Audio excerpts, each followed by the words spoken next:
I'll do a little introduction. And hi, everyone. Thank you for taking part to this alternative way of learning something new. And I want to thank Anna for being so flexible in her way of delivering the workshop. It's something that we try new. We've never met 10 strangers online all at once. So let's just try to relax and enjoy it. And the talk group will stay active after the workshop. So if you have any question afterwards, Anna has offered that you can bring your question to her at any time.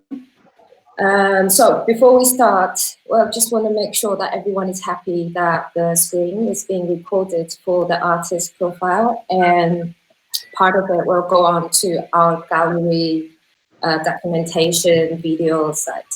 And if you're not okay with that, please send me an email and I'll blur out your little square. And okay, hi, my name is Yuan. I'm here representing a gallery LOA. And today the workshop is going to run just under 2 hours, which will start part one with Anna contextualizing the concept before the concept of her using deepfake as her practice in her research and her work. Oh, sorry, I lost track. Yeah, so as her practical research, and her work is very politically engaged and using the situated knowledge production tools such as deepfake in hope of pushing the limit of radical political imagination. So she will talk about her concept for 15 minutes, and after that you will have some time to ask her anything about her work for a bit, take a little break.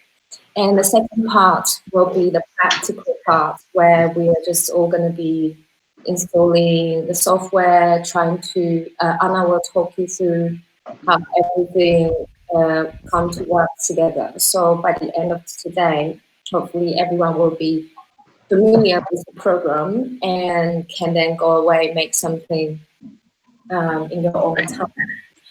And to compensate the missed opportunities that we can all meet together and carry out this workshop, we have arranged a one-day exhibition sometime in July, where you can bring your work to the gallery, and we're going to have a create session with Anna herself in a space, and we can share our work, talk about our work, and install our work in the gallery, which will open at 6 o'clock for one night. Like a normal opening, but just for one night. So hopefully you'll be there and we will all meet each other in person then. So I want to talk a bit about LOA, the gallery. So the gallery is funded by me and a few other friends 2 years ago, out of a reaction that we wanted to investigate where contemporary art lays in a time when transnational identity is increasingly the norm. So we mainly work with artists that has cross-cultural backgrounds, and hopefully as a small art space offering a different imagination of a future of a hybrid culture. So you can check out our website online. I can send a link later. So that's it about the introduction. And if any of you want to get a drink and want to introduce yourself a little bit, we can do that in the next 2 to 3 minutes. But if you don't want to, that's fine too. You can also leave your social media, your website on the chat group if you want to stay connected to anyone that's partaking here. But like I said, the group will stay active. So if you want to talk to anyone from the group, you can still do that. So basically, I wanted to show you the genealogy of deepfakes in the beginning, and like talk a bit about like how deepfake technology started and like how it was used. So deepfake as a technology started in 2017 with the thread on Reddit. I hope everyone is acquainted with what Reddit is. So basically, a person posted a branch on Reddit about deep porn, So deepfakes in the beginning started as a deep porn technology, which was supposed to replace the faces of the celebrities and put them on the faces of the porn models to generate fake porn content that would be unconsensual. And I would say that despite the alarmist discourse that was employed by the media when the technology became more mainstream, the usage of the technology didn't change much. So, according to the report that was published last year about the state of the deepfakes, so far there was produced almost 15,000 of deepfakes, and 96% of them is still deep porn.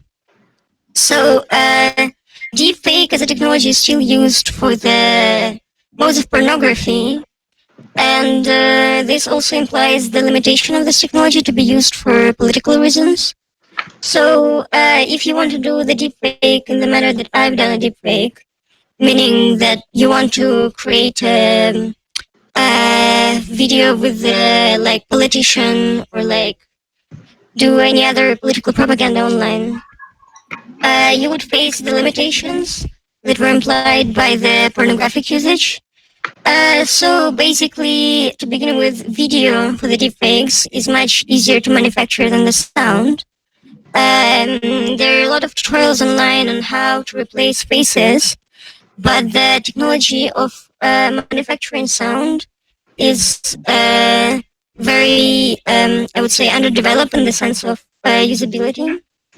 And this has to do with the fact that in porn, in deep porn that is produced, there is no need to fabricate the voice of the model rather than the face. And furthermore, if you want to fabricate a political deepfake, you will face the limitation of impossibility to place the face, fabricated face of the person back to the body of the person who was speaking.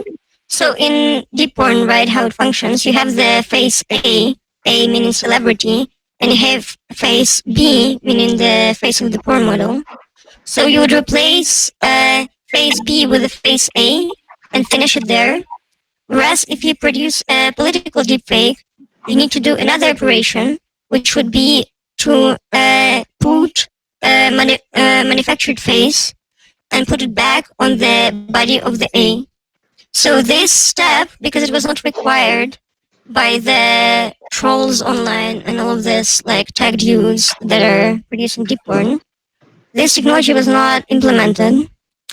And this has a very practical repercussions on how deepfake technology is used. So even though media loves talking about how deepfakes are going to screw democracy and all this stuff, deepfakes are hardly enormously hard to use in practice for political reasons. So far in the whole 3-year history of deepfakes, and I mean, you know that like deepfake is like ultimate synonym of viral. There were only 2 cases that were alleged to be connected to deepfakes that destabilized politics in some sense. Both of these cases, nevertheless, were not proved to be connected to deepfakes. Basically, people who were involved in the scandals just said that the video that were circulating was a deepfake video, but there was no proof whatsoever that would say that the thing was manufactured. So I'm gonna citate now the part from the report on the deepfakes, which was published by the Netherlands organization that claims investigating deepfakes. The report opens with, I quote, previously, no commonly available technology could have synthetically created this media with comparable realism, so we treated it, meaning video, as authentic by definition. With the development of synthetic media and deepfakes, this is no longer the case. Every digital communication channel our society is built upon, whether that be audio, video, or even text, is at risk of being subverted. I'm rather critical of this position, and to illustrate you why and switch attention to the situated knowledges of deepfakes, in fact, I wanted to tell you a joke about my mom, which is actually quite true. So basically, when pandemic started happening in Europe, I was very concerned that my mom is going to be very worried about me, and she's like in the middle of Russia. And what happened is my mom called me, and she was saying that I assume everything is fine in Europe because Russian government was always saying that Europe is collapsing. So my mom now is not believing coronavirus pandemic because Russian government delegitimized the news so much. So I just wanted to make this joke to point out the very local nature of video authenticity that is connected to the West, and that is usually being translated in the coverage of deepfakes. So basically, a lot of Western outlets are talking about deepfakes as threatening democracy, or threatening the truth, or threatening the news, as if the whole global world will function upon the rubric of Western liberal democratic society. Which, speaking from my experience, is completely irrelevant, I would say, for the majority of countries. And how did they come to this? I hope everyone is more or less aware with what forensic architecture is. So forensic architecture is an investigatory organization based in London, and they're doing their practice is connected to art, and what they're doing is they're trying to reclaim the truth production. So I have a background, my MA is in forensic architecture, and I got to the deepfakes while working on investigation with forensic architecture. So I found it suspicious what forensic architecture is doing is they're making investigations about some cases of violence, and they try to decode and provide proofs for each case of violence to be relatable. So for example, we create a 3D model of tank and then connect it to the videos that were leaked online, backtrace the information, and so on and so on.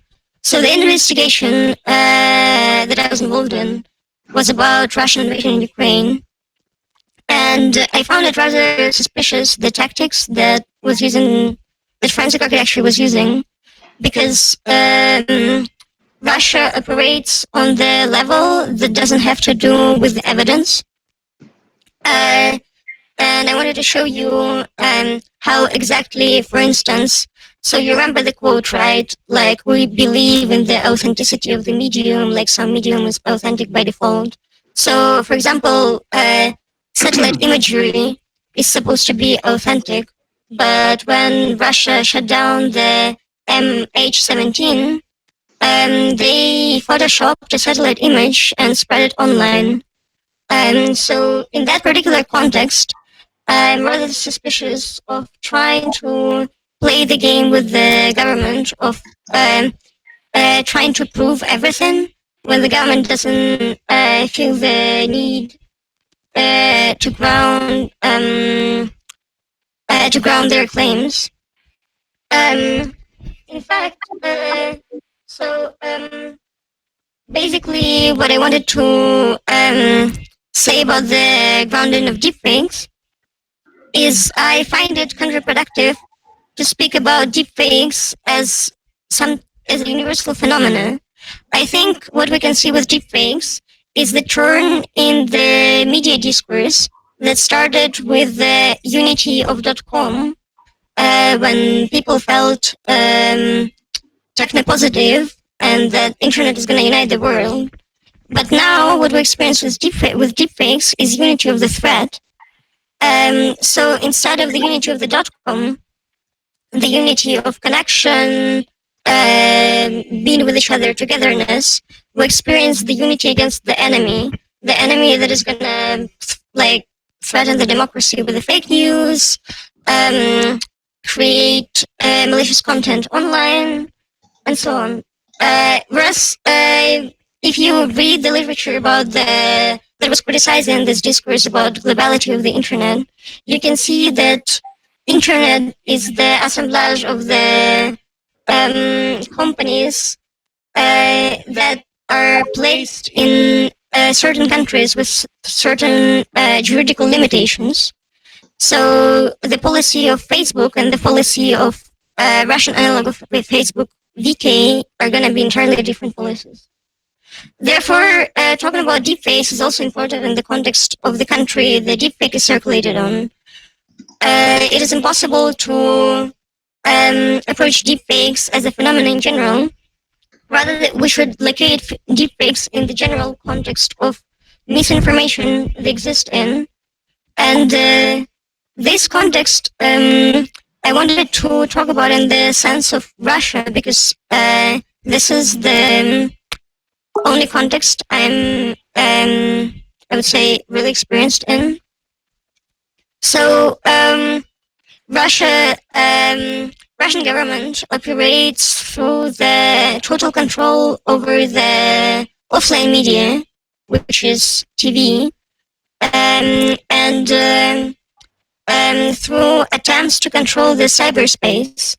But because the control of the cyberspace was implemented on the later stage, they needed to compete with the oppositional journalists, which created an enormous proliferation of the various tactics of cyber war. So deepfakes in this position is located in the broader context of the cyber war. And you probably know examples of the cyber war induced by Russians. So, for instance, you know the intervention in U.S. elections, which happened through the hacking of the Hillary Clinton email.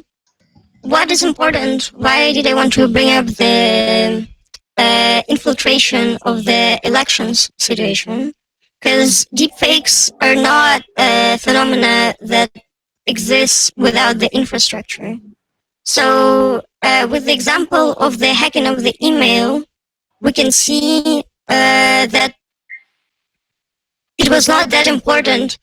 It was not that the content of the email was important. It was also important how the content of the email was spread and how it was formulated. So hacking and in general and deepfakes cannot exist without the infrastructure for the spread of it, which is the line under the umbrella term of computational propaganda.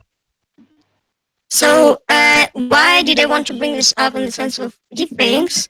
Because deepfake as a technology, as I've already said, is complicated and was not meant to be used for political reasons. So rather than investing in the deepfakes as a technology, you might be interested in other techniques that are lying in the same field, but that require less engagement with the data science, basically. And so one of this is what is coined as shallow fakes. So deepfakes is the phenomena of fakes that are produced with the deep learning. Shallow fakes was proposed as a term in opposition to deepfakes, which is considered more conventional faking techniques that are connected to cutting out, for example, parts of the video to change the meaning of the video, slowing down or speeding up the video so the actions will seem in different manner. Like, for example, you might stop the person in the normal pace, but if you if you speed up the video, it would seem that you're attacking them. So there are a lot of techniques for altering imagery and moving image in particular that would not be connected to the deep learning. Furthermore, I think it is very important, talking about deepfakes, to think about the infrastructure for their distribution. So deepfakes have been distributed widely so far, just because it was a new technology. With the years progressing, it becomes harder and harder to make a deepfake viral, just because the technology is getting outdated. So I find it rather impossible to catch up with the technological discourse, especially if you're not a data scientist yourself. So basically, um, if you can sum up the first part of the presentation, is I would say that deepfakes are usually talked about as like one fit for all threat that is gonna change our world irreversibly. Whereas I would say that deepfakes are probably not gonna be on the part of our agenda in like next couple of years. And I wanted to explain a bit why I still was using deepfakes for my project, even though I'm very suspicious of the deepfakes as a phenomenon.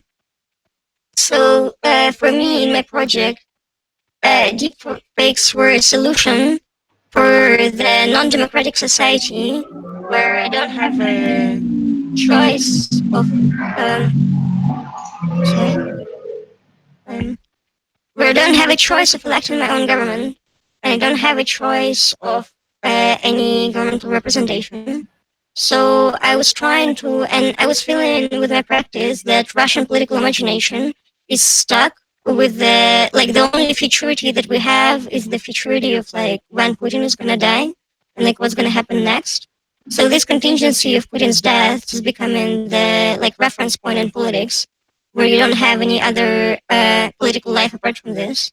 So for me, it was important to try and create democracy and representation in this space where there is not meant to be. So I was thinking, what's going to happen if I cannot elect my president, but I can make him speak what I think?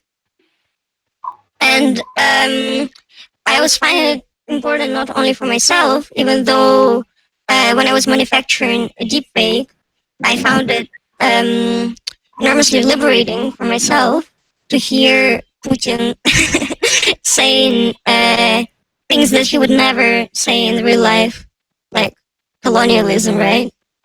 Or I was having fun and like asked him to say posthumanism, and like you never perceive how much of an influence it will have on you hearing your authoritarian president, which is in fact like Putin was there elected like for all of my conscious life.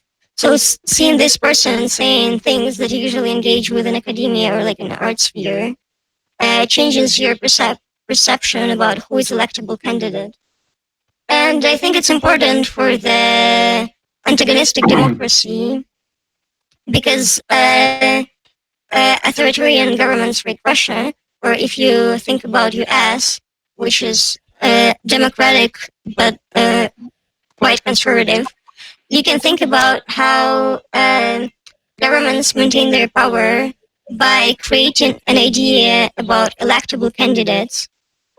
So in Russia, people, even though everyone knows that elections in Russia are not democratic and they're not happening, in fact, people still think that the majority supports Putin, and this is what prevents people from assigning their claiming their power. And the same phenomena happens in US when a left-oriented Democratic candidate, being Bernie Sanders, is not being elected by the people because they don't perceive them electable.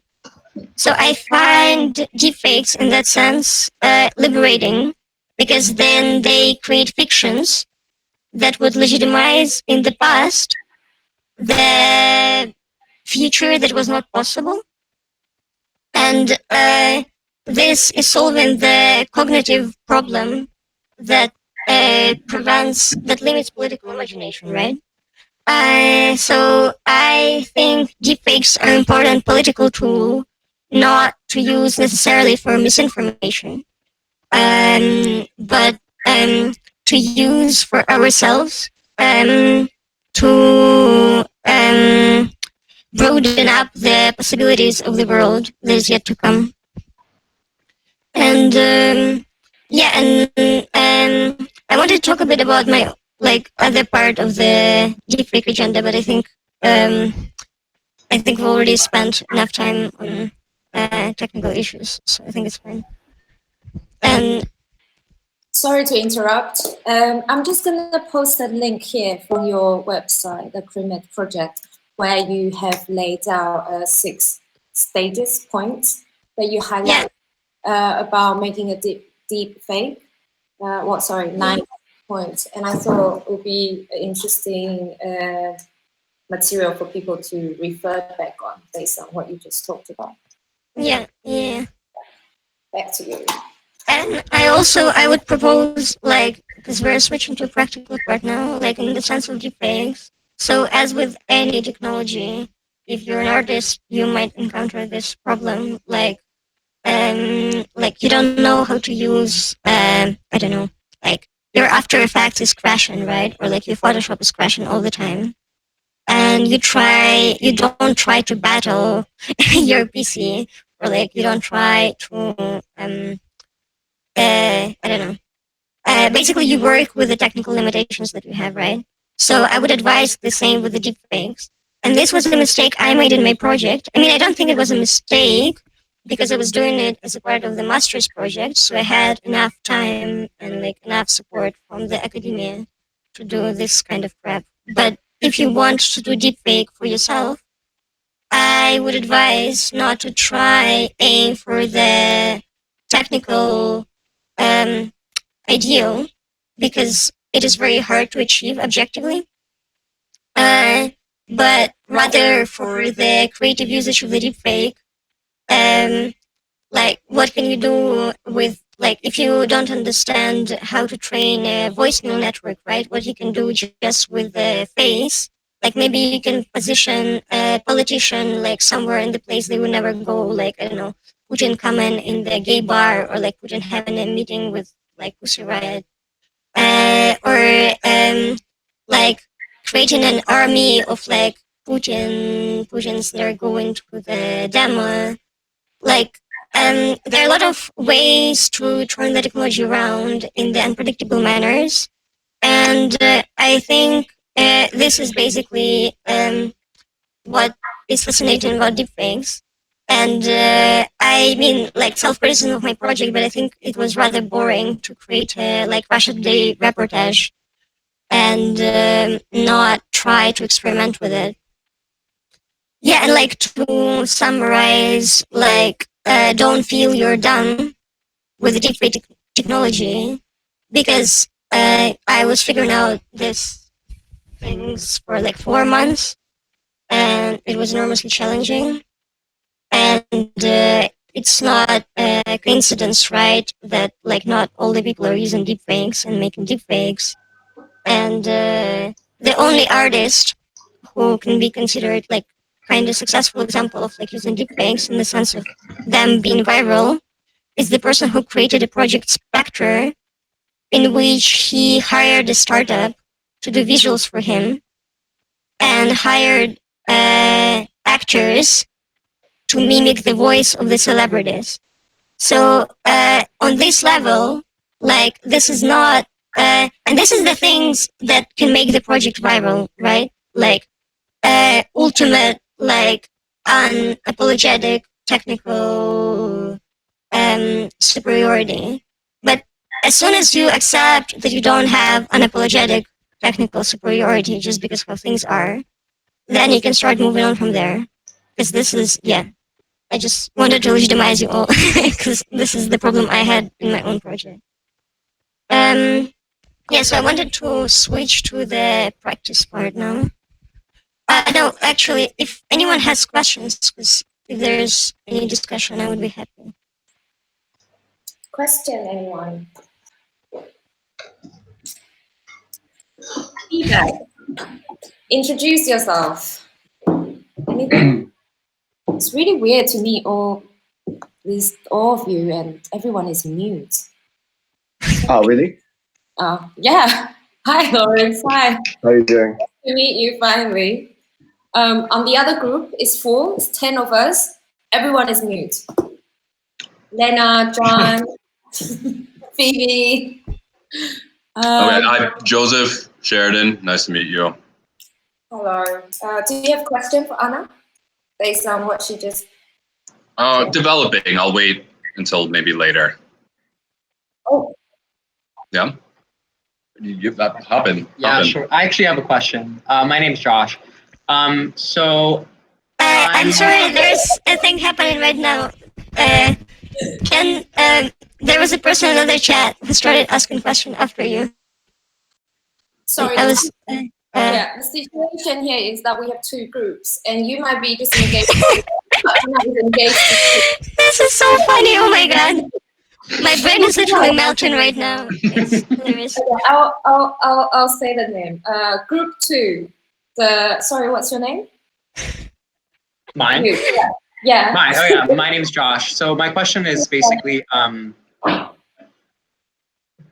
don't know if I caught it correctly or not, but it sounded like Anna, you were saying the person like who creates the deepfake. So I'm curious, like at this stage, who do you think is the spectator, especially in the sense that you mentioned like a lot of, like, if a deepfake is created, you're pulling from a lot of different actors and parties to produce like this object that you might want to call it an object, this like deepfake. So when you have this like kind of layering of, I don't even know what to call it, but it's not like even performance necessarily, but when you have so many parties coming together, you know, the person who creates that deepfake, who is the spectator in the process? I mean, like who actually, how can you establish like ownership of the object itself, like as a deepfake? There was oh yeah. I don't think the people in the other chat can hear the question, so I'm gonna debrief it a bit. So basically, the question was like, there are so many parties involved in the production of the deepfakes, and how, like, what would be the spectator, and like how you can imagine the ownership of the deepfakes. And I think it's a very valid question, because I think there's a big debate that is bursting to happen in the art right now about the deep learning in general. Because a lot of artists are working with deep learning, not a lot of artists know how deep learning works. And this is something that I found challenging for myself as well. So for myself, I am trying to figure out all the things I'm working with. And like, I try to understand them.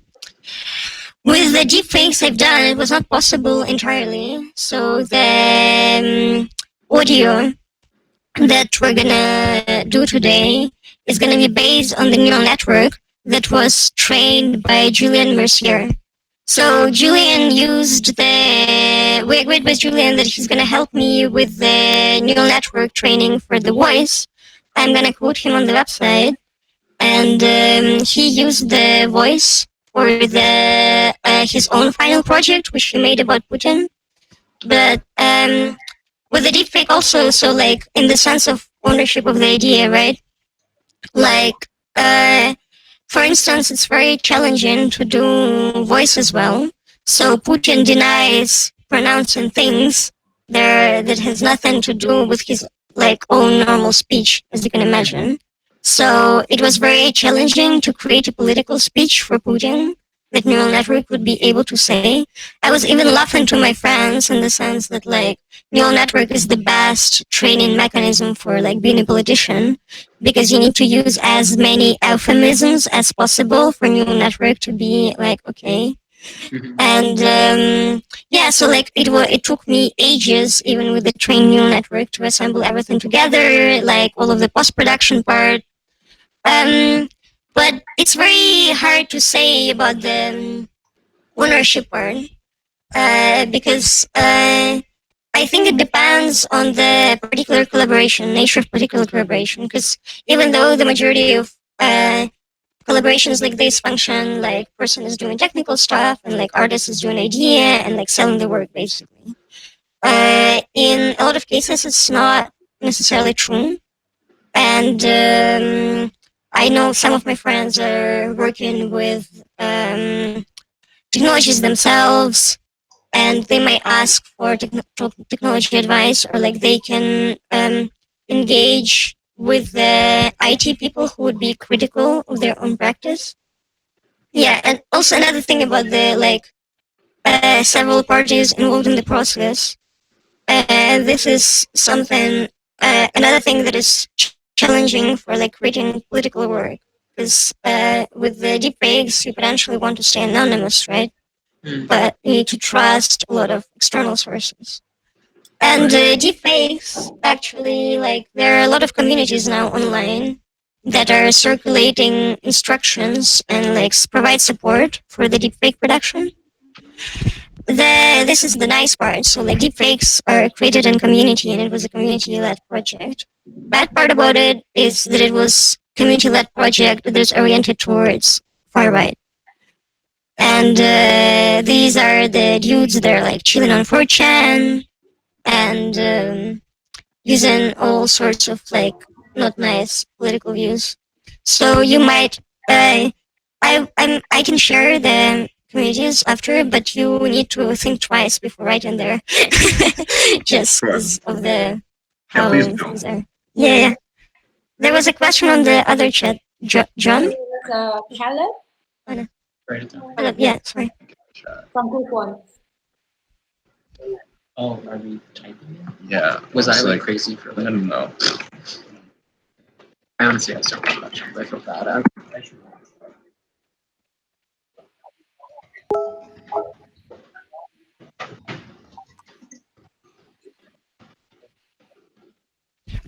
I was doing a placement there during my master's, and I was working on the investigation about Russian invasion in Ukraine. So during the investigation, I became critical about their engagement with media, and I think this was a project that was built in a particular context, and that now is getting globalized and universalized in the context they're not meant for it. So this is the tension I could see with Russia. Forensic methodology has its own territorial limitations, because for example, they usually appeal to the international court.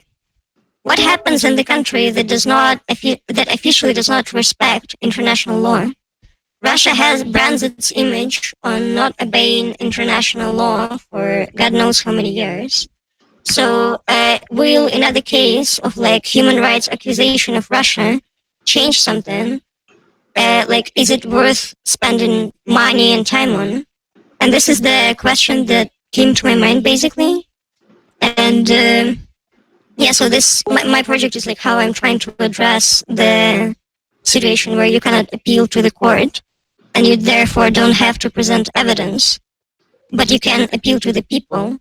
Therefore you should operate in the spreading the information thing. Because also my deepfake, right? I made the deepfake, which is Russia Today reportage, but in fact I made Putin speak what's actually happening.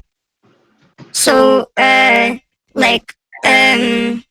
don't know. I mean, I thought it's a nice joke, basically.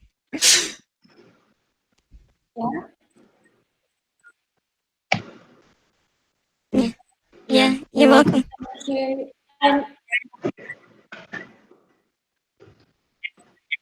Oh, sorry, Phoebe, sorry.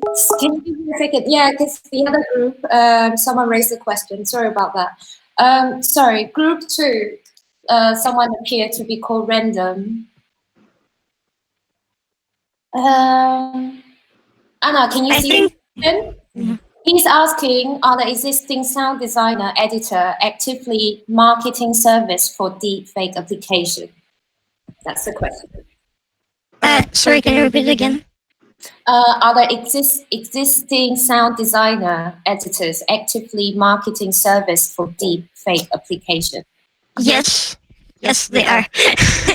There are a lot of services online to manufacture deepfakes, and the prices are not actually very high.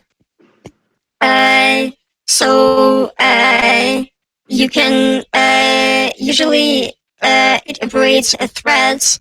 I haven't actually digged into this, but I've come across them a lot of times. And for instance, those of you who are acquainted with Telegram, there is a Telegram chat dedicated to deepfakes where you can ask people for free or for money to help you with a deepfake. There are. They usually don't frame themselves as designers. It's just more like technical click draw. Okay, thank you. And Phoebe? Hi.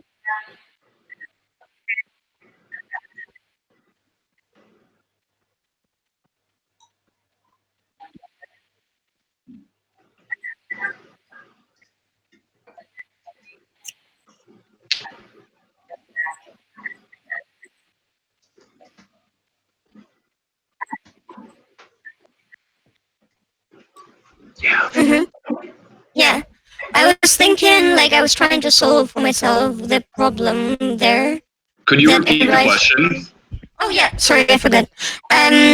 Basically, Phoebe was asking about the political like basically why I've done a deepfake, like to elaborate more on the reasons that were laying behind the production of the deepfake. Because I said that I didn't intend misinformation, but yeah.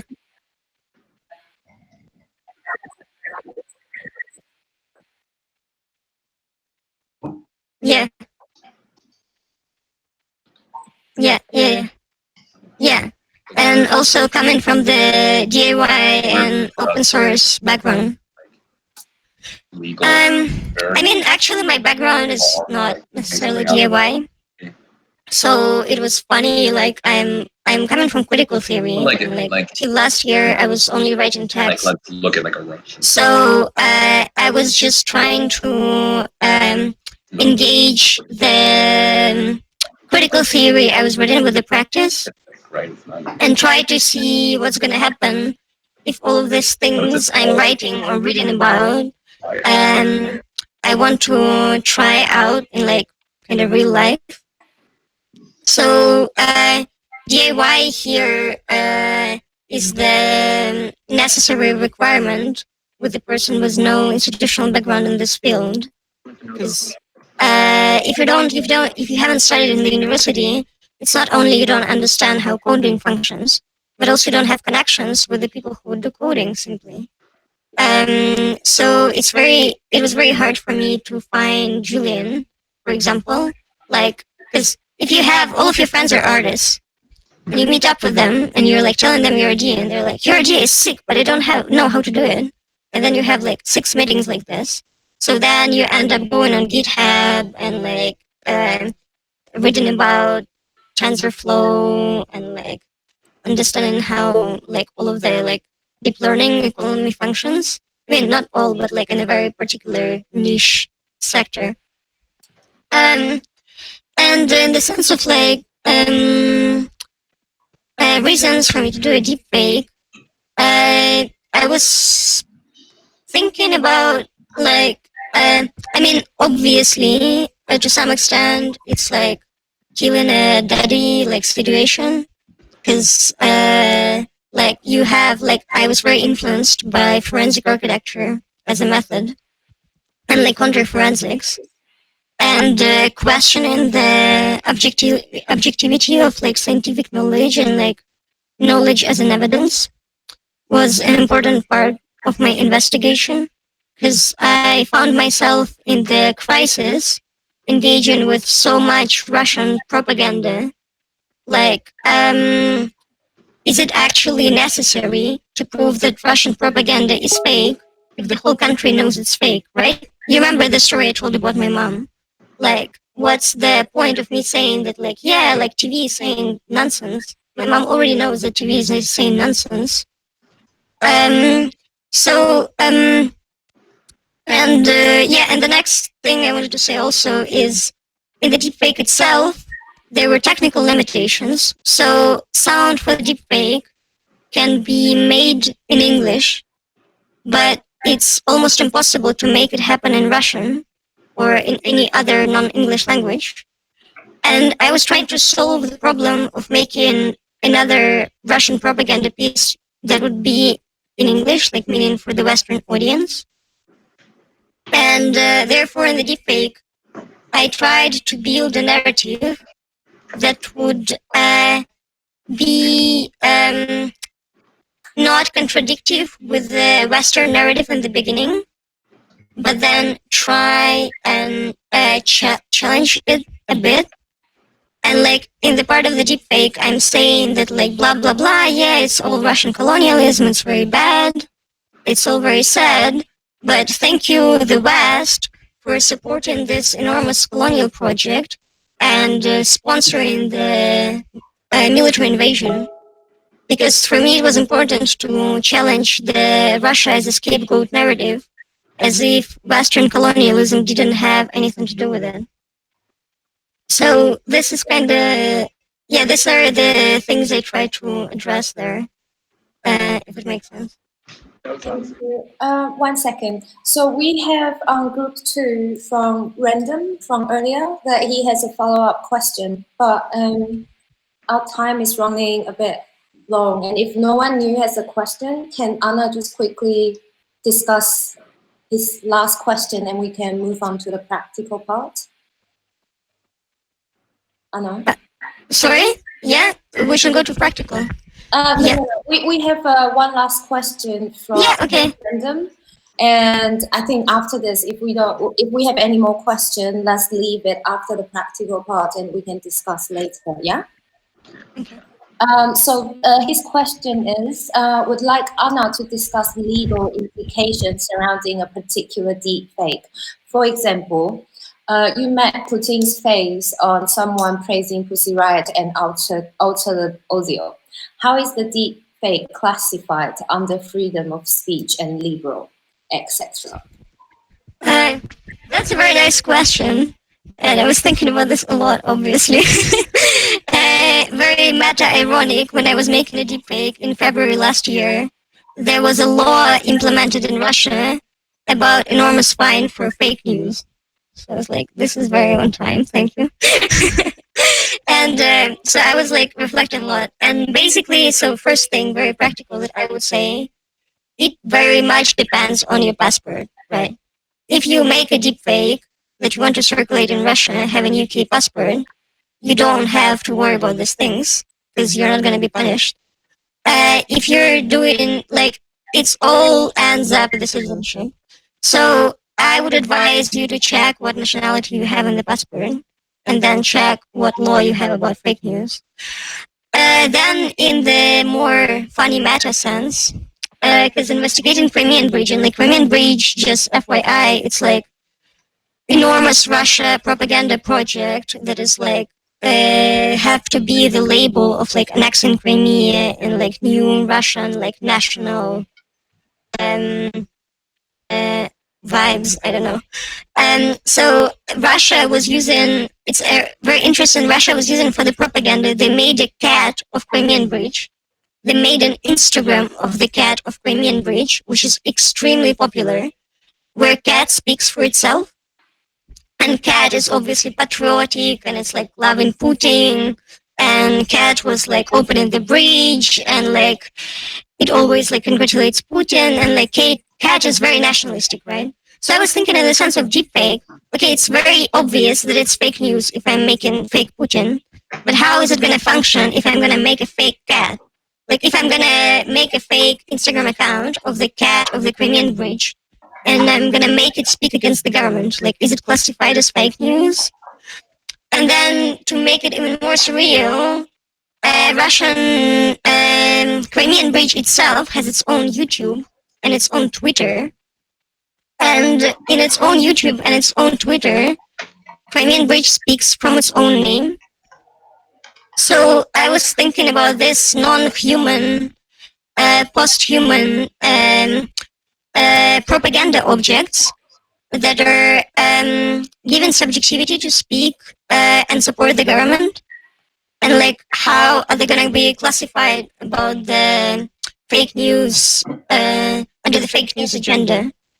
Like, if I ascribe the cat a subjectivity that would not align with the government. I mean, in fact, I know the answer already. Like, if the Russian government doesn't like something, you'll get in prison. It doesn't have to be in the law. But yeah, in theory, it would be an interesting question to address. So I would propose to move to the practical part now. I hope nothing is gonna collapse. So I would read the instruction and like talk about Macs, because I would assume as creative class, the majority of you have Macs. Are there people with Windows? Vika? Vika, may I ask you then, I would reference you to links, and then if something is not working out, you can drop me a line on Telegram, for instance, or like on main chat, and ask me questions, basically. So I would, because I would really appreciate sticking to Max. Yeah, okay, sick. So basically, have all of you downloaded, wait, I'm gonna do the thing. Now on the chat, I'm sending a short version of instruction that you can reference.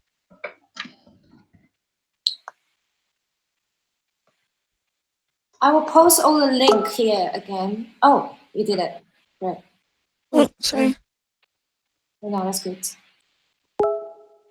Sure. It was wrong chat. So if you all downloaded Miniconda from their official website, if you have the file itself, like, you don't have to open it, you just have to have it on your downloads folder, basically. Is everyone okay with it? I'll just post the link again. Just 2 minutes. The Miniconda. There. Okay, so if someone hasn't downloaded, which is totally fine, second, I'm opening the thing. There is Mac OS X installers. You need the file Python 3.7, like the most up one. Bash. Just click on it and it starts downloading.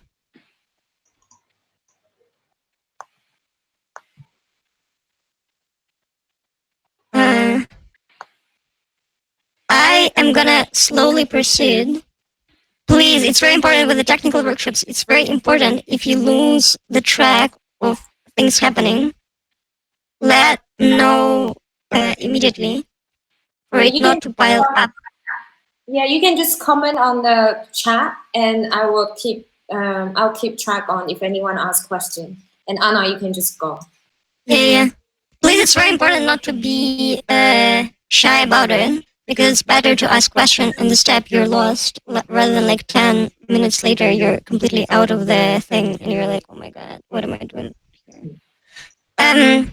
So if you downloaded the bash file, then do a command space on your Mac and type the terminal. It will show you the app terminal. Press enter to enter it. Terminal is, for some of you who don't know what terminal is, it's kind of a space to talk to your computer directly.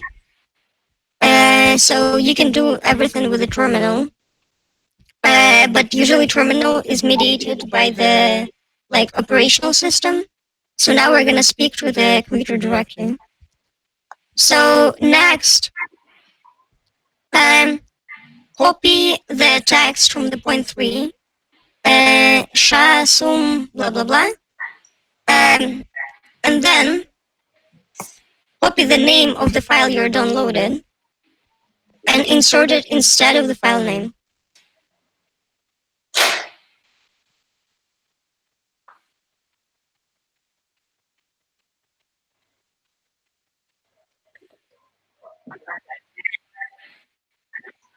Mm-hmm.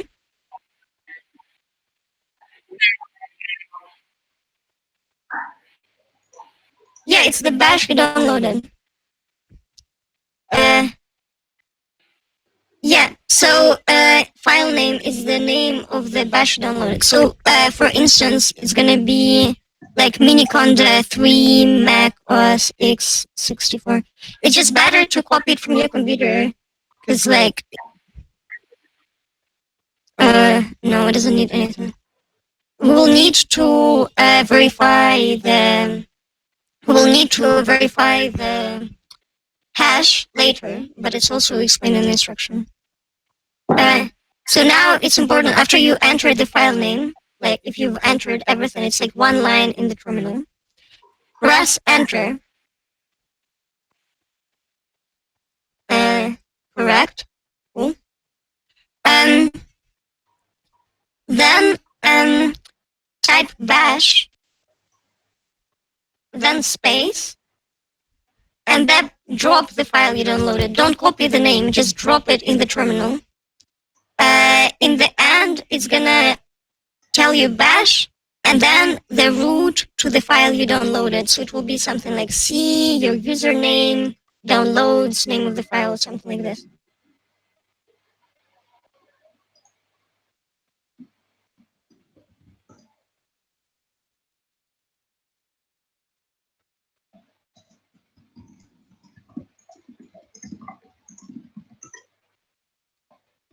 No, bash space, drop the file, and then enter.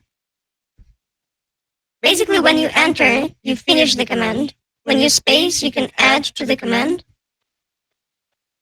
So usually, if I say something in one step, it will be like blah, blah, blah, and then enter in the end.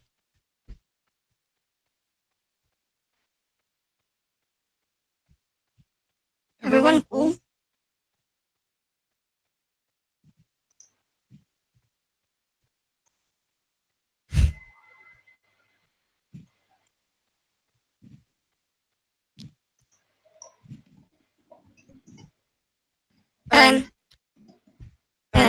Sorry. Do you mind sharing your screen, actually? Can you share the terminal? I think it would be useful for other people as well. I can share my, it's like I'm just afraid if I'm gonna start sharing the screen, it's gonna crash again. But, maybe. Is it okay if I'm doing this on Sublime Text? No? I don't know. Okay. Sublime Text is the code editor, right? Yeah. I don't know, actually. I mean, if you can open terminal, it's gonna be better. But, Terminal, oh yeah, I just hold on. kind of, maybe Sorry, it's... I don't use terminal. Yeah, okay, one second. No, it's, if you know how to work with it, I think it's gonna be fine.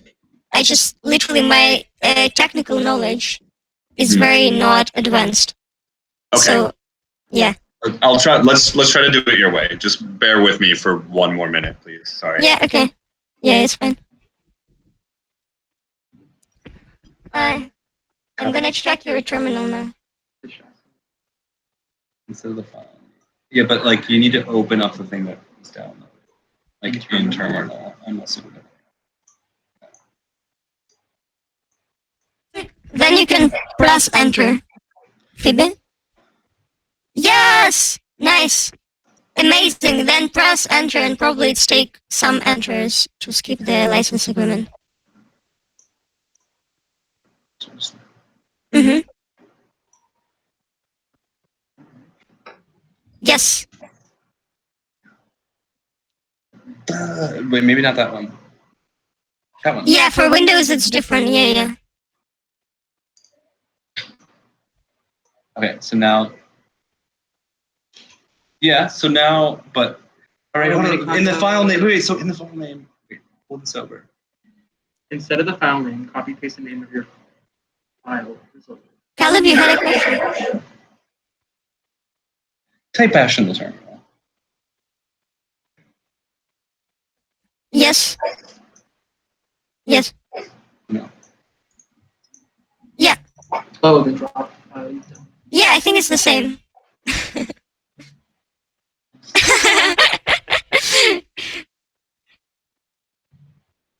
Yeah, I hope it's gonna. I mean, usually with these things, I'm just like praying for the best. Literally. Still works. 20 minutes later, we're gonna know if it was critical or not.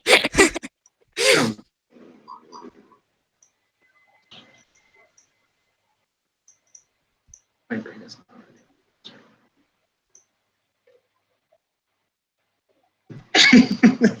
Even driving shit right now. So bash. Yeah, well, copy. We're in the terminal. Copy that text. I'm so sorry. It's just. Don't be sorry. This is enormously cute. Like, I'm very. We're doing very well. I didn't manage that far when I just started. No. Okay, everyone managed to get to the license agreement part. Yeah. Because if we manage to get to the license agreement, I would consider this a success already.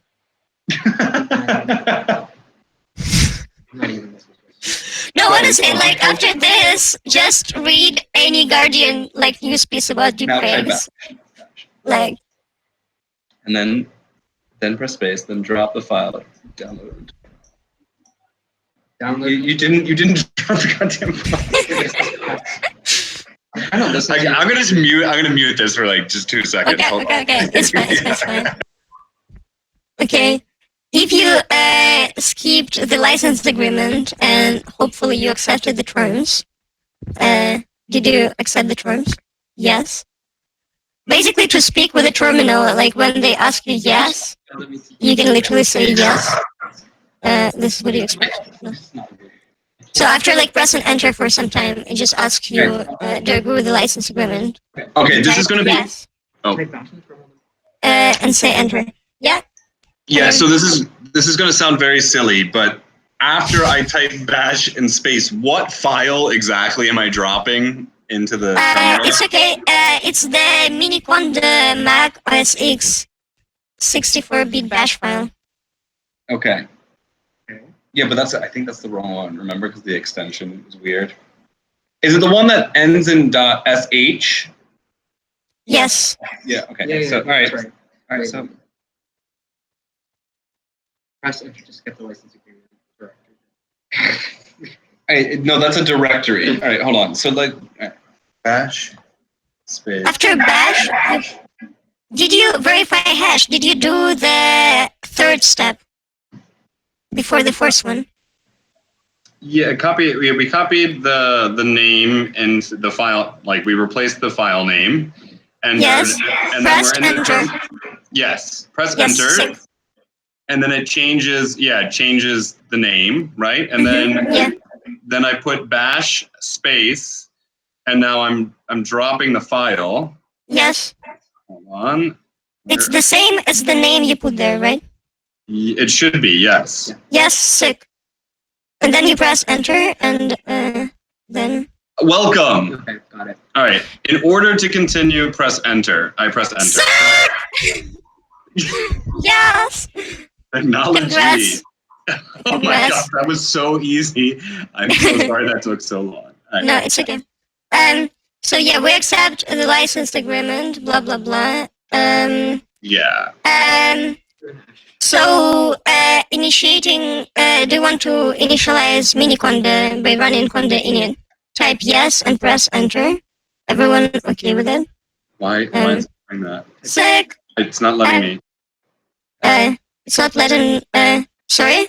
So What when I stage? try to, yeah, when I try to type in yes, it won't let me type anything. If we hit enter, it's running through the entire license agreement. Is that supposed to happen? Yes, you need to press enter like quite sometimes before. Oh. Yeah. You can type words only when it asks you and provide direct instructions on how to type words. Otherwise, it will not understand. Okay. Yeah. So Yes. Yeah, that's fine. all right. So press So- close terminal and open it. It must say base in the beginning. Yeah. Okay. So now, as soon as everyone done it, close terminal and open it. Does it says base in the beginning? Hello, preparing transaction. Yes! Congrats, you managed to initialize Miniconda. You're Okay, officially we wish- Yeah. officially a hacker now. Thank you for installing. installing Okay. Yeah, now- yeah. Just open it. Yes, yeah. Yeah. Closing terminal. Basically, what we're doing with Conda create blah blah blah. We're creating an environment inside Conda. So Conda is like kind of repository for your projects that has something to do with coding. For projects not to mix with each other and like not to fail each other, therefore, you create folders, and folders in Miniconda are named environments. So what we're doing now is we're creating an environment there. It's like step 11. No one else. This is still not Miniconda though. Sure. Which one is this? Yes. Change. Miniconda is- Yes. Yeah, it's okay, yes.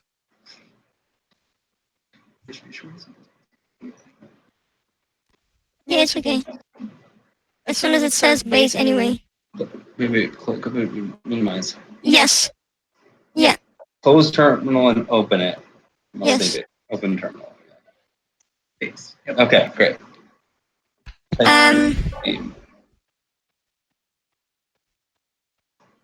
Have you created the PB? Have you created the environment? Almost. In fact, I'm gonna check. Give me a second. Close no. Wait. Closing open Wait. terminal. Wait. Yeah. Yeah, it's supposed to bring you. I mean, to, it's asking if you want to update.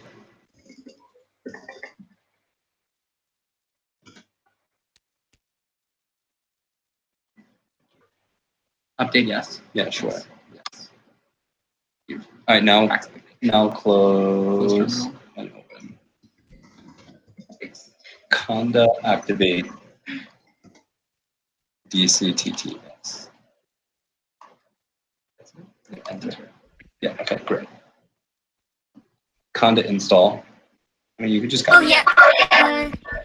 Phoebe, can you do the 12 step? And see, yeah. Yeah, just press enter basically. Yes. Yeah, sick. Yeah, I was worried that it didn't install the environment. copy. Yeah, basically the long thing you're making right now, First. it's the packages that we're installing inside the environment to read the neural network that you downloaded. So everything that is after Conda Forge is the name of the library from which we're downloading. And then all of these things are like functions that are gonna help us Well, I have work two with the folder. In the split. computer. So basically, after you type all of these things and press enter, it should propose you to download insane number of packages. That is very okay. These packages don't weigh too much. Like each of them is like I feel like I could make a deepfake. you can see like 3 megabytes. So it's gonna take some time, and then the same thing is gonna happen with other packages.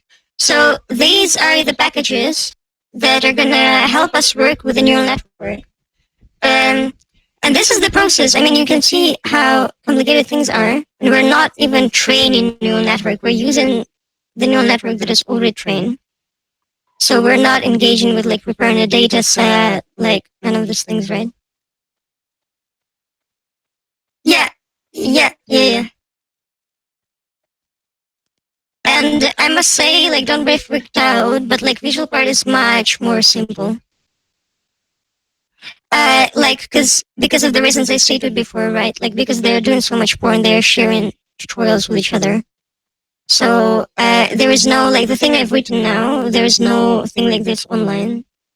Like, there is no tutorial that would guide you through the process.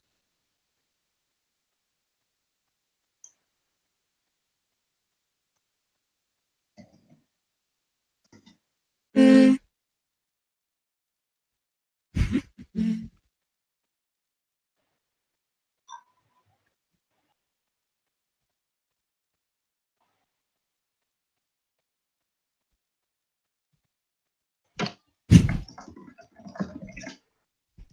I think we're managing quite well, actually.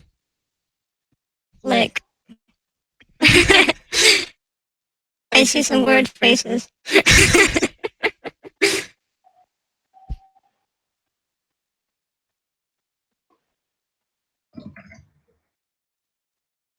We're all on the same boat.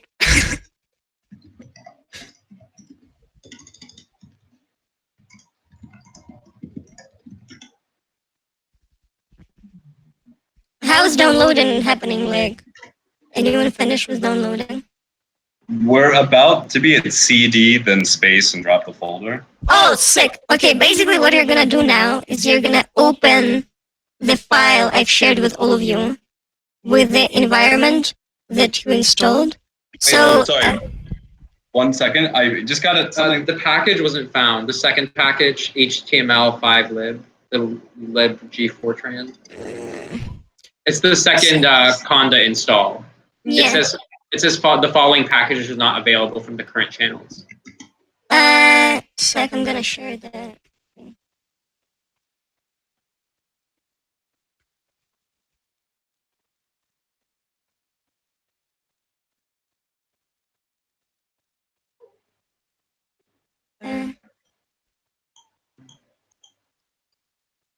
So, if something is not working for you as well, try copy pasting the code from here.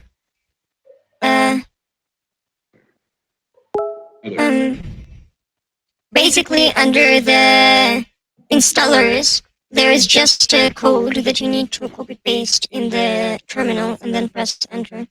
Okay.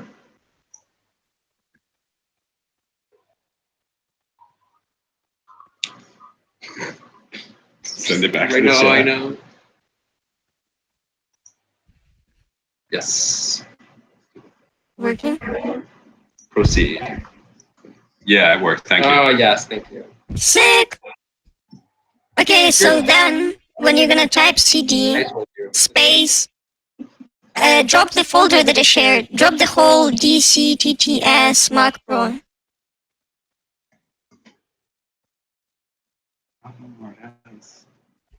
And press enter. So basically now we're asking, because we're in the environment, so the thing before in the brackets, this environment is gonna work with the folder that we dropped there. So we connected these two things with each other now. I got it. Oh, it's done. Beautiful. Okay. Wait, so what? Okay. Hit enter. CD, then space. Then drop the folder. Which folder? Cheers. I'll ask. Wait. CD, then drop the folder, press enter. We want to drop the zip folder? After we type in un- CD, what's like the file? What's the folder we drop in? You unzip the zipped file I've shared, and then the whole folder, like the whole unzipped file. Is that Yes, it's not gonna- DCTTS Mac Pro? Yes. Yes. Okay, got it. All right. And The whole then thing. the whole thing? Yes. Yeah. It's not gonna work with the file itself. It's gonna point the conda to work with the direction. So then it can search inside the folder. It's like basically like you cannot work with the whole computer at once. Yeah. So you specify the thing. So basically we've set everything. Now go inside. File. Yeah, go inside DC TTS Mac Pro folder. Yes. So there will be file named sec Harvard, if I'm not mistaken. Harvard sentences. Harvard sentences? Yes, yeah, go there. Okay, yeah. Okay. And basically what you can do there, so this is the thing, the whole neural network you're operating with right now is text-to-speech neural network. It's trained to do the speech, which would be the Putin's voice. Potentially, you can retrain it to speak with any voice. So basically, in the sentences in this text file, you can write short sentences and number them. I would recommend not more than like 5-10 because it's going to take a lot of time otherwise. Also, it's important to make sentences literally as short as possible, like 4 words, 5 words max. Because if you want to write a long sentence, it's better to break it into parts rather than writing everything together. Otherwise, neural network is just going to mumble. So after you've done creativity part, save the text file and run Python synthesize .py and pray all the gods because this is where the magic is going to start. Or what about like punctuation? No, she said make like five words max. Don't get too This is crazy. 4. All right. With punctuation. It- I'm doing the dumbest. like You're gonna hear it's gonna be shit, I swear. No. I mean, I'm excited. The is punctuation is that readable? Can I like syncopate? No. Okay, got it. No worries. Punctuation is made in the post-production where you make distance. Gotcha. In the... That makes sense. Okay. How many? I gotta realize this.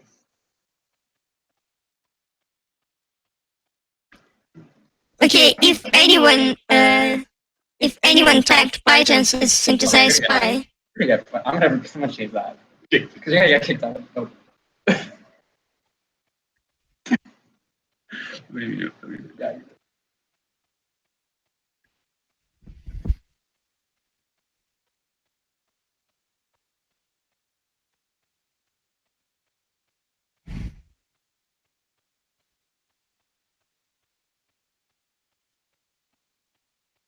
Yes.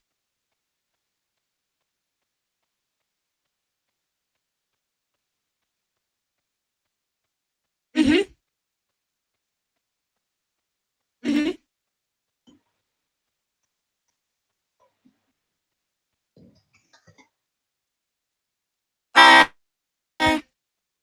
This is not connected. So basically, when you edited the file, it's like I'm gonna check how it looks like. Give me a sec. I'm gonna open it.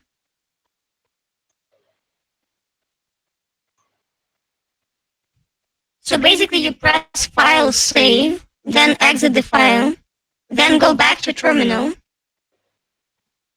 and then in the terminal, you paste the command, which is Python, blah, blah, blah, and then you press Enter. Paste the command in the terminal, Python synthesize.py.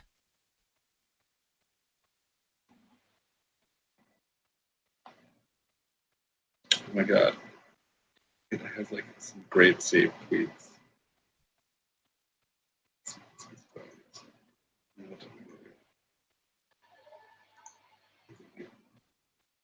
I really hope this works. I'm like so scared.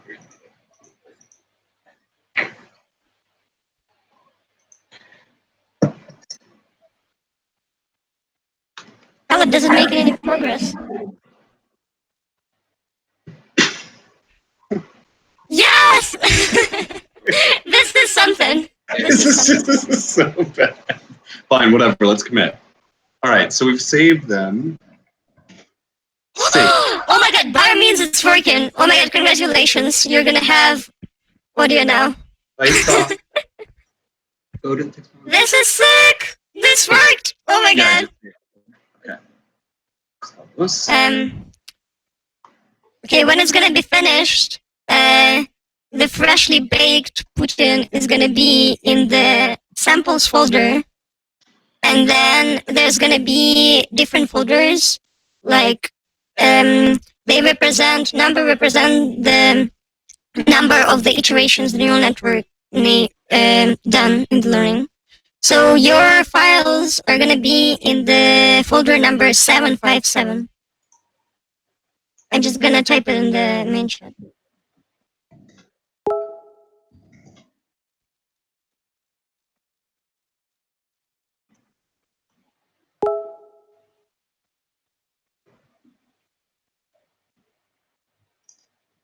All right, 33%. Sick!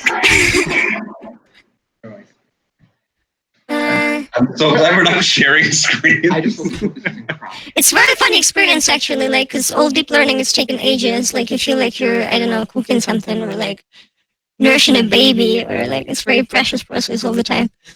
And it's also funny because like you wait for so long and then you see the result and you're like, oh my god, this is trash. I was waiting 2 days for this and this is trash.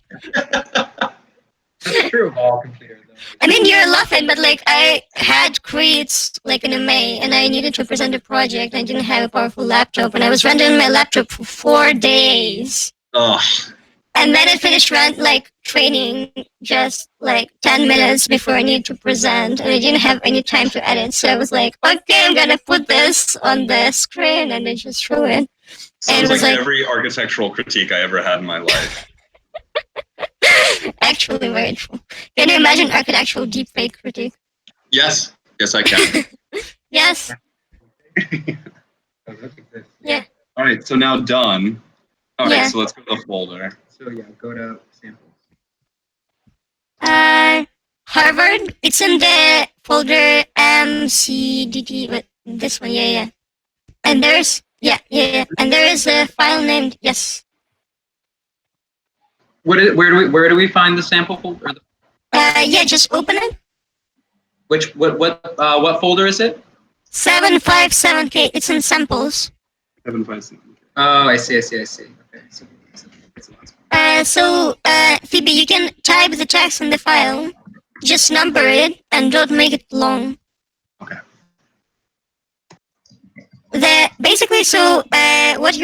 It's the text that is going to be pronounced by the neural network. So the neural network is yeah. So this is what Putin is going to say, assuming. Okay, first chat. How are the results? Are you cracking?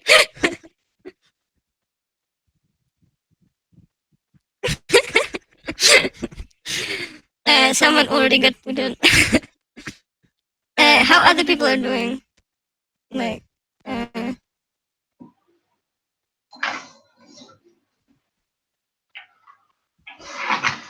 yes, yeah.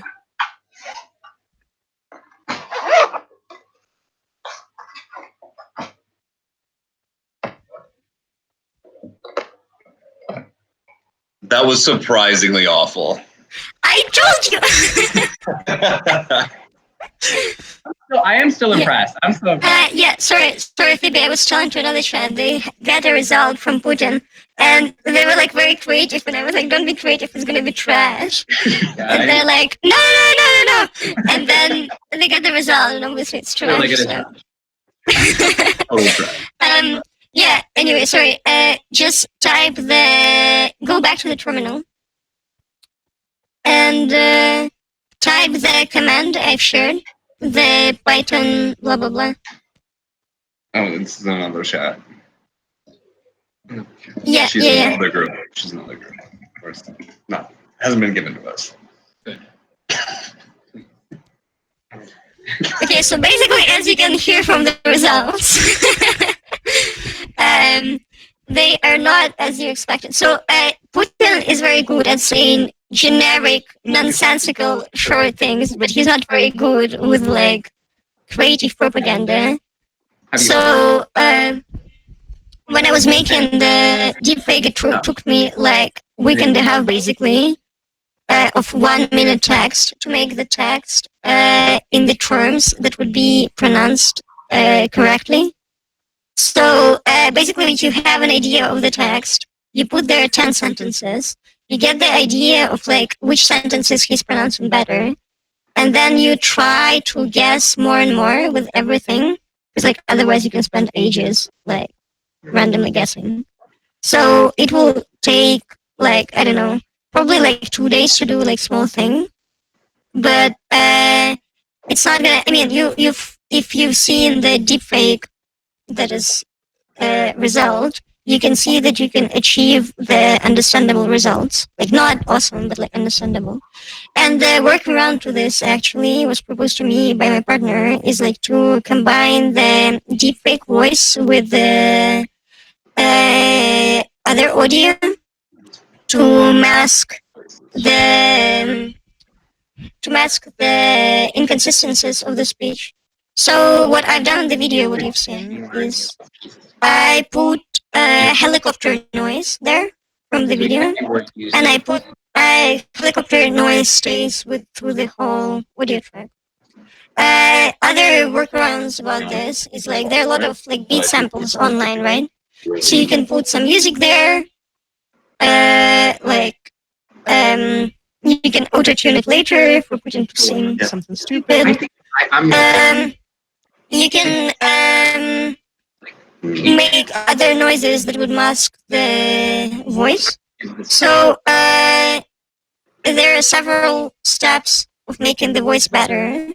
So the result that you baked right now is not the final result, right? It's just like if you're acquainted with Photoshop, it's like your first Photoshop draft of the thing that you just started working on. Yeah. So don't be entirely disappointed. It's actually like sometimes it's funny. Fast pick. Winner. And I mean, now you can tell all of your friends that you run a neural network. So I consider this an achievement anyway. So if everyone else managed, like I'm gonna just training the visual part, even though it's easier. It's not. We cannot do this in the same framework as like audio part because the neural network cannot be pre-trained. You need to train it yourself. Because how deepfakes function, it is a deepfakes visual part is a autoencoder that compresses your face and then decompresses it. So when you train a neural network to compress and decompress your face, it will learn your facial features. It will distinguish between what you do with your face, like the motion of your face, and the facial features themselves. So how deepfakes are made is you train two autoencoders. One, like in my case, right? One would be on my face, and another would be on Putin's face. And then in the part of decompression, you mix them with each other. So it compresses my facial emotions and then maps them on the Putin's face in the stage of decompression.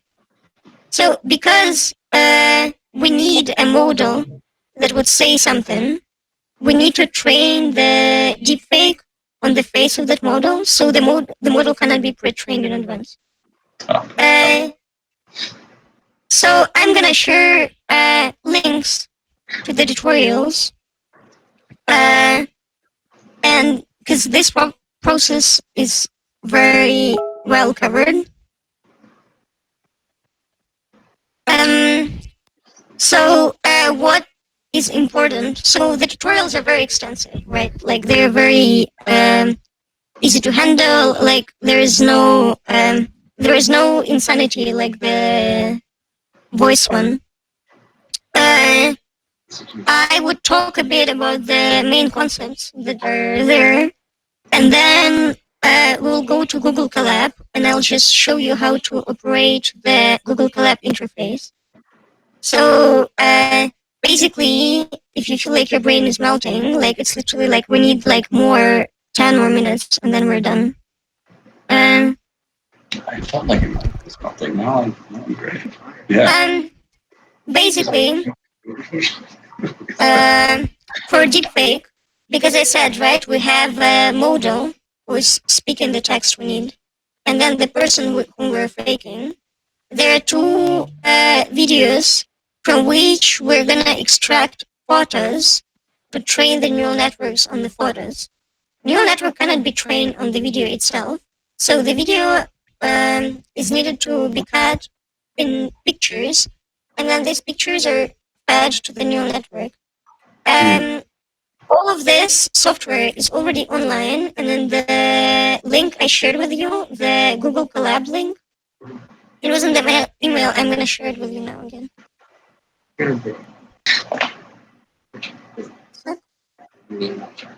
ahead. How about it?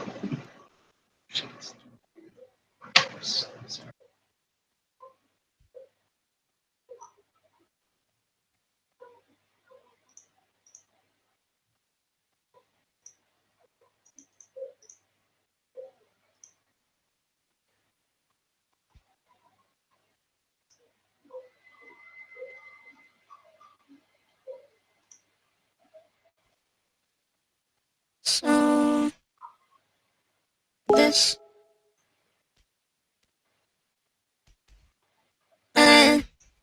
if you click there,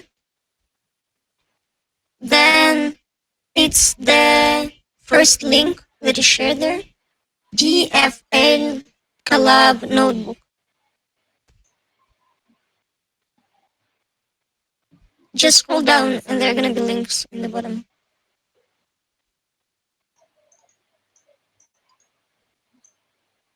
If we click there, it's gonna open a new page, Collab thing. It's a very, yeah. It's the first file, collab.ipynb. Nah, there are no files that you need to download. No, no, I'm in the GitHub folder. Or the GitHub website. But yeah, but like Yeah. Okay. So you need main GitHub page. Don't go anywhere. Like literally, just scroll down. Scroll down. I see. Gotcha. Okay. don't get lost in GitHub. So if you click on the first link,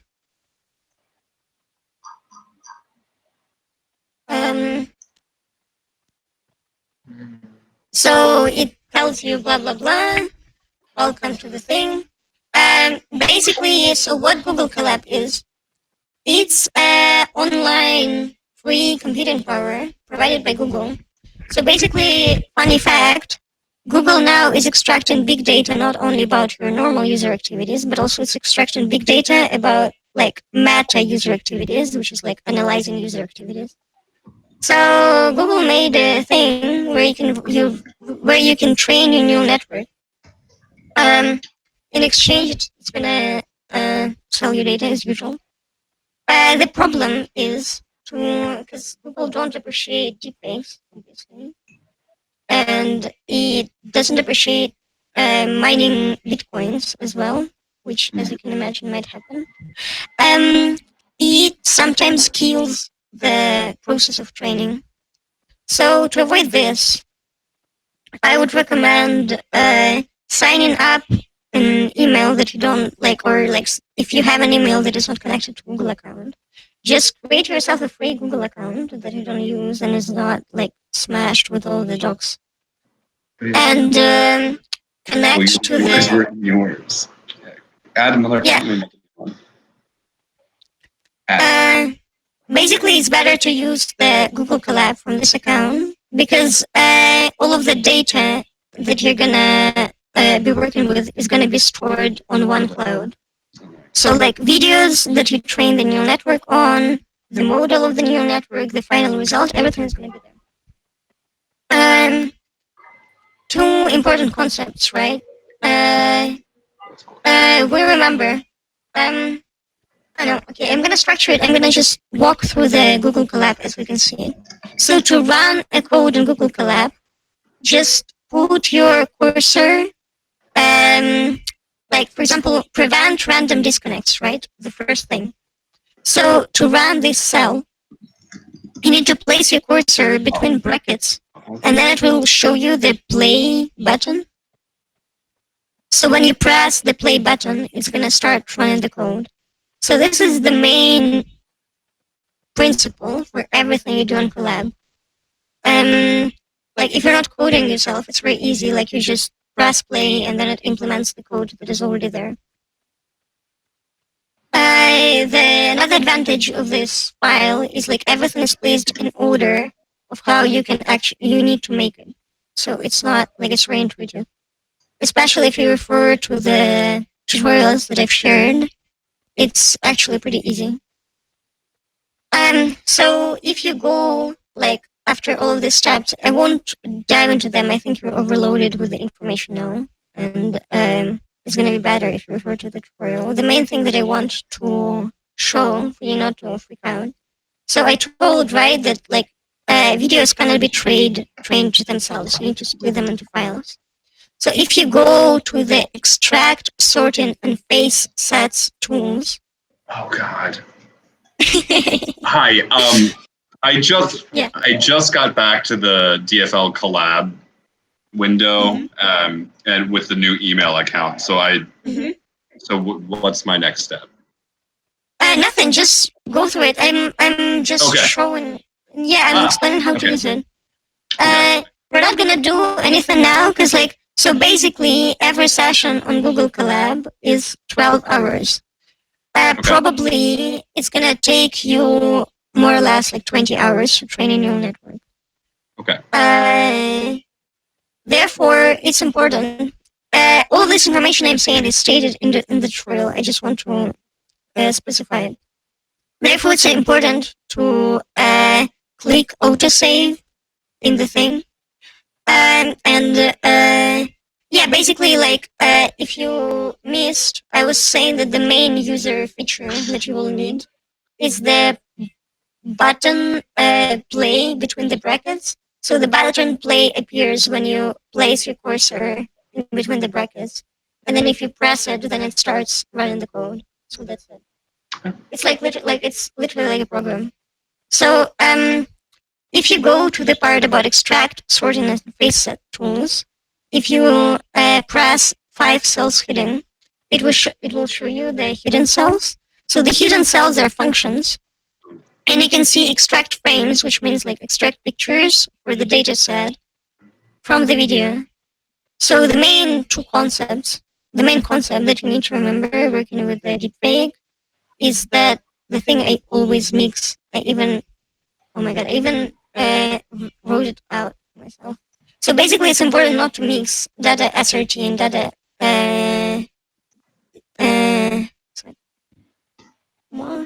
Yeah.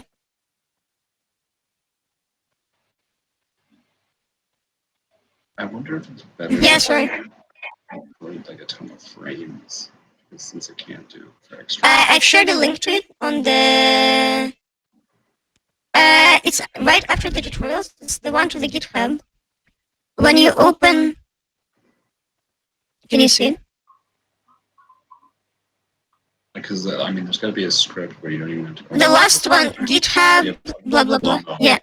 So when you open, scroll down. Export that. There are gonna be official links, and the first official link, DFL Collab Notebook, is the one you need. Oh, would you look at that?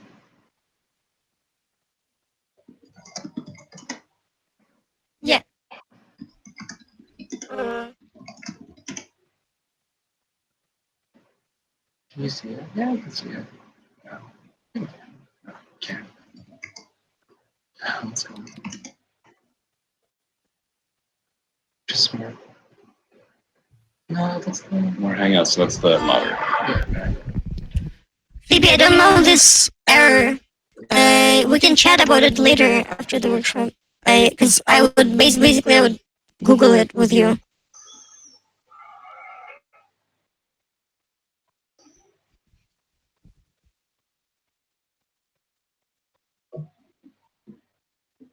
Yeah. Yeah, it's very correct.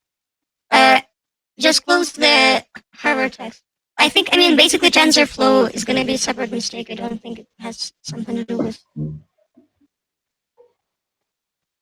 Yeah, it didn't, I think probably didn't install TensorFlow correctly for some reason. Yeah, I mean, it's going to take some time. It's okay. I mean, we can chat about it later. Just like, it's going to take, yeah. Because I'm also... yeah, we're going to spend some time in Google together. That's how it's going to be. Yeah. Sorry about this. Yeah. So yeah, basically, there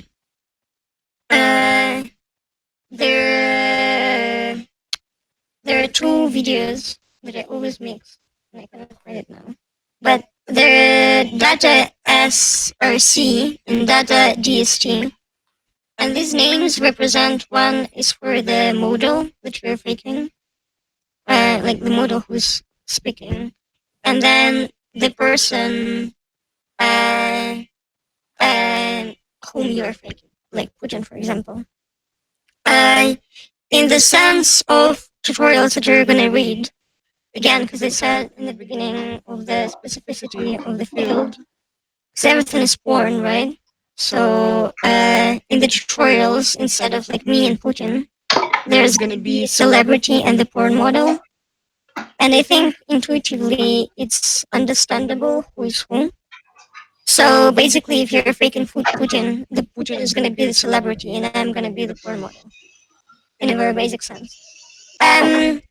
So I would advise finish it now, chill, and then like check out like several days after everything settles down the tutorial for the visual deepfake. Don't be scared. It's really easy. Like I didn't have any like technical support. I was just reading the tutorial that sent you, and I managed to do like quite well. So I would be available online. If you don't understand, if something is not working, basically, you can drop me a line and ask. I just think, I mean, maybe I'm not correct, but I think it's a bit unproductive to try and push the information about the visual part right now, because we already spent a lot of time, and I wanted, basically, don't be scared. I wanted to debrief today the most hard part together, because figuring out it. Yeah. Because this would be much more complicated by yourself. So I left. Why are we doing that? So I left the easier part to do for yourself. Is that the sound? Is there any questions?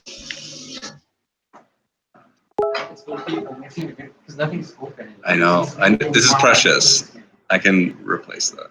I'm not on mute.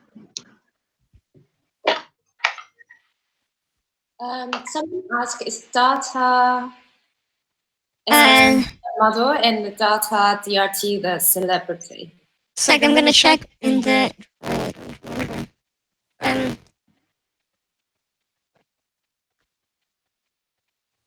Could you see the question?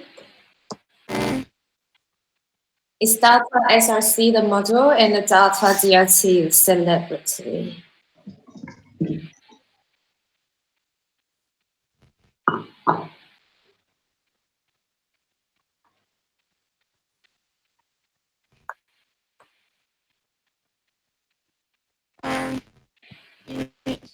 Could you find the chat group? Yeah. It's group 1. I'm trying to find it.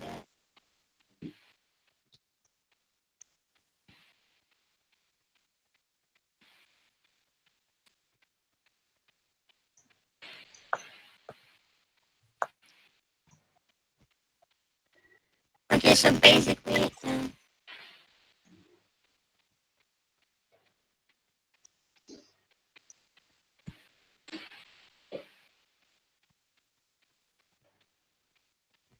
okay, so DST is the model and SRC is the celebrity. I'm gonna download the one I was making myself and check there. Because in the updated tutorial, I couldn't find the.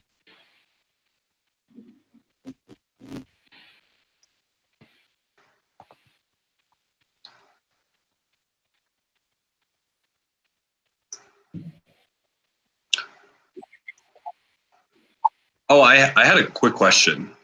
Sorry, one sec. Group 1 has question. Yeah, continue. Oh, you are Group 1. Khaled? Caleb. Oh, okay. Group 2? Okay. Yes. Okay, so for the visual learning, since you can't, I mean, the learning process. Oh. Sorry again. Group 2 first. Carla, we'll come to you, okay? Sorry about that. Sorry. Yes. Josh, right? Close. Yeah, Joe, it's fine.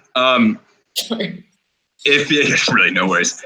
All right. So if you want the visual learning component to be, I guess, better, would it make sense to take a video clip that's in slow motion and come up with this like a script or something that automatically exports like more frames? Since it can't learn from a video in your experience, or does that not matter? No, it's not better. It's like basically you have usually unlimited restores of footage, right? Like I have hours of Putin face. So for deepfake, it won't make a difference. Like especially because of the technical limitations. So you cannot train neural network on the too high quality image because basically everything will collapse. And I mean, people like the deepfake technology started as like I don't remember, like 128 pixels, if I'm not mistaken. So it was a like very low res square. Wow. So it was progressing through time, but it's still like not necessarily ideal. And therefore, like the problem is not the video itself, but the capacity to calculate it. It's like I'm sharing on the website, on the site. So basically, I found and I'm sharing on the chat now. So just not to lose this is this is the main thing there. So data SRC is the Putin and data DST is the model. It's me. Okay, thank you. Caleb? Yeah. All right.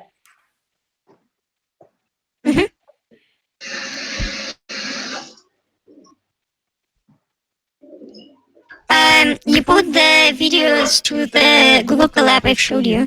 So to put the videos on the Google Collab, you put them on the drive that you work with Google Collab from. So you put all the files you have there. And then from the Google Collab, you can choose the files from your Google Drive. So you just choose in the Google Collab itself, you just choose the video from your Google Drive and then start running the cell. And it's gonna extract the frames from it.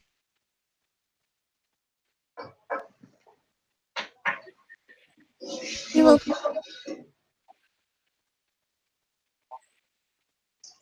It's the Google Collab that we're going through. It's the last GitHub link. So if you have a Google account, you would have a Google Drive.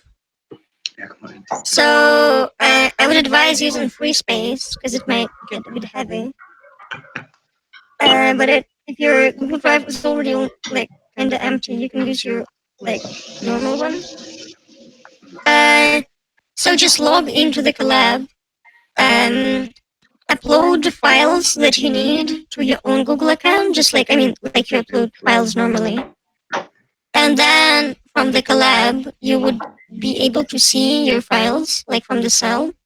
Like they're gonna be like sections in the file, which each of them is named cell. And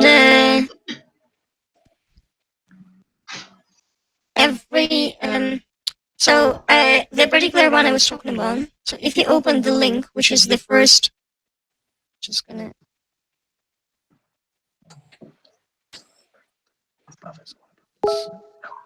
Above.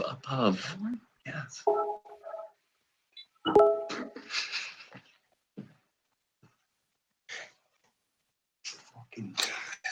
So there is a part that is named extract, sorting, and face set tools. So the first extract frames video. Sorry.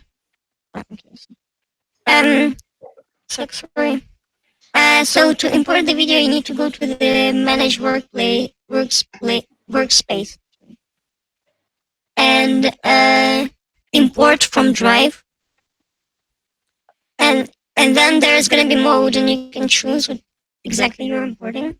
So data workspace is the whole folder. So if you just download everything from on your own computer instead of making it on the cloud, you would have a folder that is named workspace.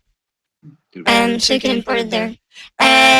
If you're using the cloud, you would just need data src and data dst, nothing else. Aligned is the already sorted faces. It's like faces that are already extracted and recognized. You don't need it either.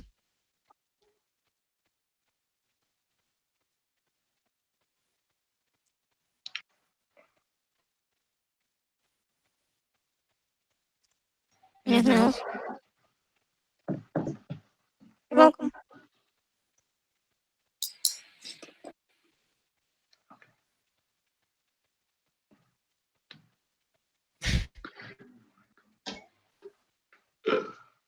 Everyone seems dead. Almost. Slowly but surely. Yeah, sure. Basically, it's like already written code, and it has its own computational capacity. So you just need to press play and like insert your own data there, and it's gonna do everything itself. The in-depth explanation of how to do this is in the 2 tutorials I sent earlier on the site. I'm just going to do this On the website that is named Mr. Deepfakes. Basically, Google Collab functions in connection to your Google Drive. So, if you open the link, the main user feature that you must understand is like that to make code run, like to implement something, you need to put your cursor between the brackets, and it will show the run button, like run cell. Yeah, okay. So if you press run, it's gonna start working on the thing that you assigned it. So this is the main thing, and then we're discussing that like how to import videos from which you need to extract images to train the neural network. And this happens with import from Drive.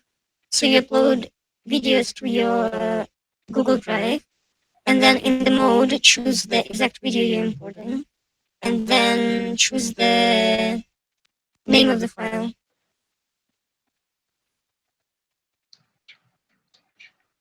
Yeah.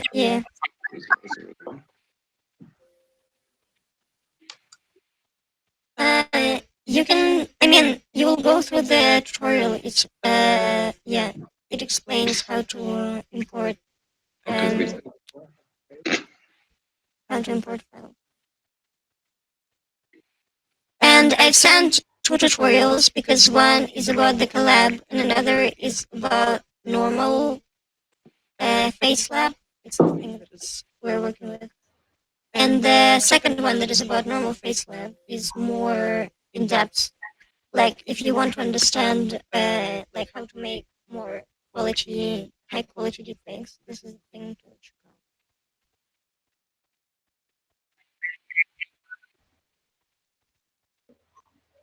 out. Might be the case that you need to register there. They should work without registration though, because registration only opens the.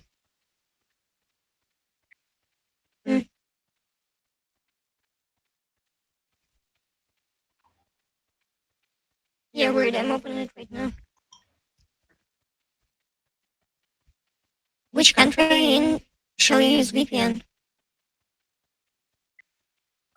Weird.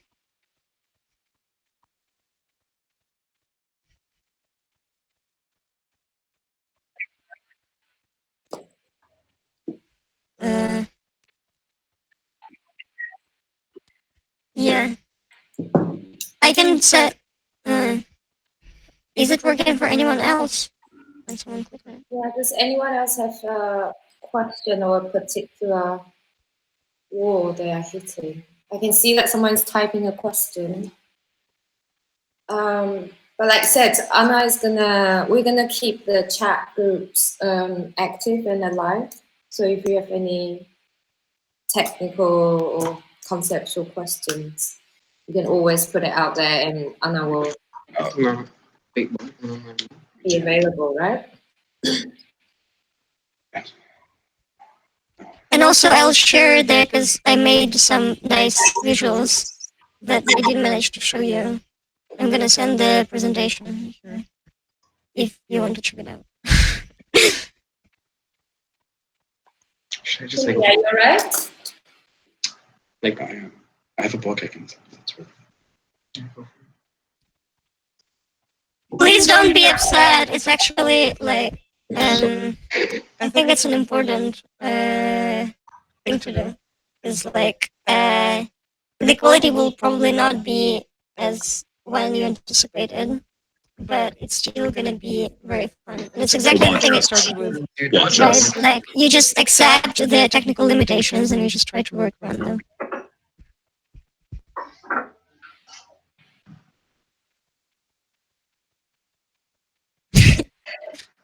Well, thank you, Anna.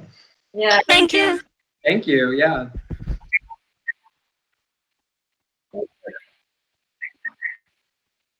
Yeah, thank you so much. Sorry that like everything is very crumbled.